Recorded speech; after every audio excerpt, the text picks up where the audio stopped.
더 좋은 말씀들을 많이 해주셨기 때문에 중복되는 것은 생략하겠습니다.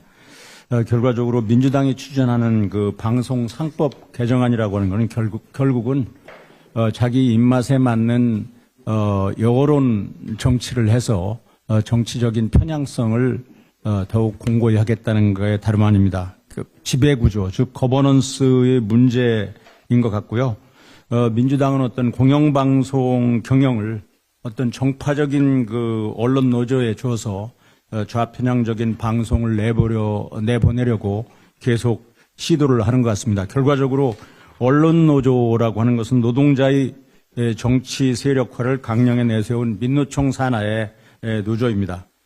겉으로는 공영방송의 어떤 독립성과 공정성을 또는 중립성을 강조하고 있지만 실제로는 그들의 어떤 정치적 목적을 달성하려는 그런 그 방송 장악 의도에 지나지 않습니다. 이러한 시도는 여러분들 잘 아시겠지만 요즘에 모든 절대 다수를 앞세운 의회의 그 폭거라고 할 수 있는데 그건 결과적으로 민주당의 차기 대권 후보로 유력시되는 이재명 대표의 사법 리스크를 전방위적으로 막아보려는 포석이라는 이런 의혹을 사기에 충분하지 않은가 하는 그런 그 지적을 할 수 있겠습니다. 그 정파적 방송에 가장 앞섰던 때가 바로 문정권 때의 공영방송 진행자 김어준, 주진우, 신장식, 김종배 이런 사람들이 가짜 왜곡 편파 방송을 함으로써 가장 큰 혜택을 본 집단이 어디냐 여기에 해답이 있는 것 같습니다. 결과적으로 그것도 방송상법을 그렇게 지금 무차별 시간차 공격을 하는 것도 결과적으로는 이런 의도로밖에 보일 수가 없습니다. 저는 그 민주당이라든가 이런 사람들한테 묻습니다. 다음 23대 국회에서 만약에 여야당이 국회의원 의석수가 역전이 될 경우 이 민주당은 지금과 같은 똑같은 주장을 방송 3법에서 할 수 있겠는가? 그렇게 되면 이건 좀 어느 정도 이해가 갑니다만 결과적으로는 이건 어떻게 보면은 이 굉장히 자기네 의도된 대로 끌고 가려는 목적 외에는 아무것도 없는 것 같습니다.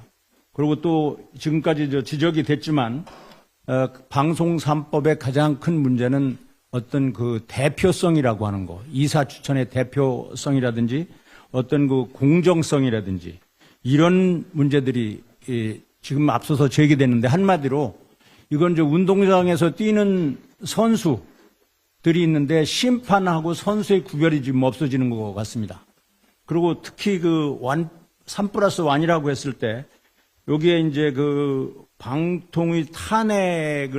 방통위원장 탄핵을 늘 이게 전가의 보도처럼 끌어내고 있는데 뭐 지금 현재 그 이동관 위원장도 탄핵 그 방침에 의해서 그만뒀고 또 김홍일 위원장에 대한 탄핵도 지금 카드를 꺼내고 있는데 결과적으로 그거는 어떤 심판이라든지 이런 권위를 완전히 무시하고 그 심판을 두지 않겠다는 얘기가 똑같습니다. 그건 뭐냐면 방통위 기능이라든지 그 밑에 다른 그 방송통신심의위원회 기능 자체를 마비시켜서 자기네들 원하는 어떤 구도가 아니면은 어떤 행정이나 이런 그 제도의 어떤 행정 집행을 못할 수 있도록 이렇게 지금 몰아가라 그러는 거 이외에 아무것도 아닌 것 같습니다. 제가 그 작년 1년 동안에 가짜 뉴스를 저희들이 이 바른언론 시민행동하고 트루스 가디언에서 분석을 해봤는데 공원연호 과체였습니다. 근데 그 중에 그 방송통신심의위원회 가짜 뉴스나 왜곡 이런 정보에 대해서 심의 자체가 올라가지도 않고요. 거의 90% 이상이 안 올라갑니다. 그리고 실무진에서 기각 처리를 해버립니다. 그리고 방통위에서 어떤 제재를 가하지도 않고 왔습니다. 이렇기 때문에 속칭 어떤 이 공영방송이라고 하는 데서 이 편파방송, 가짜뉴스, 이런 것들이 횡행하는 그 온상을 만들어준 게 바로 거기에 있다고 보여집니다. 그래서 이런 어떤 거버넌스 문제와 어떤 그 정책의 감독, 관리, 이런 기능들은 잘 유지될 수 있는 쪽으로 해야 되는데 이런 부분에서는 방송 생태계가 완전히 무너진 그런 상황이 됐습니다. 그래서 여기에서 다시 자기네들이 지금 밀어붙이고 있는 것은 2차 대전 당시 히틀러의 어떤 괴벨스가 이 돌격대라는 걸 만들어서 이 여론을 주도하고 왜곡했던 그 당시 상황하고 지금 비슷하게 전개되는 게 아닌가 하는 그 우려를 감출 수가 없습니다.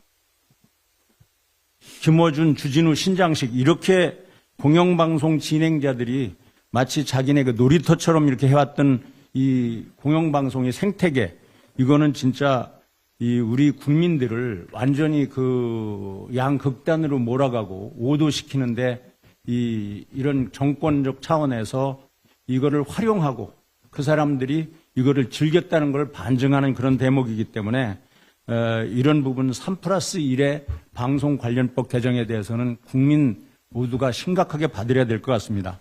지금 앞서도 우리 KBS의 그 노조위원장님께서 지적을 하셨지만 저도 일본 특파원을 했습니다마는 일본의 NHK 방송이나 이런 건 재미가 없거든요. 재미가 없다는 건 그만큼 어떤 그 재미는 없지만 유익한 방송을 할 수 있다는 그런 건 되거든요. 그러니까 12명으로 된 어떤 이사진이라든가 BBC에서 14명으로 구성된 이런 그 집행진 이사진들 같은 경우에는 어떤 공공성이나 객관성 그리고 의회를 대표한 의회주의 입각하고 그다음에 수상이 총리가 임명하거나 그다음에 문광부 장관이라든지 문체부 장관 이런 분들이 미국에서는 영국에서는 추천을 해가지고 하원에서 이거를 뽑을 수 있도록 검증 과정을 해서 이건 결과적으로 의회주의인데 우리 지금 이거는 감독 권한을 완전히 무시하고 지금 의회주의도 무시하고 우리는 지금 의회에서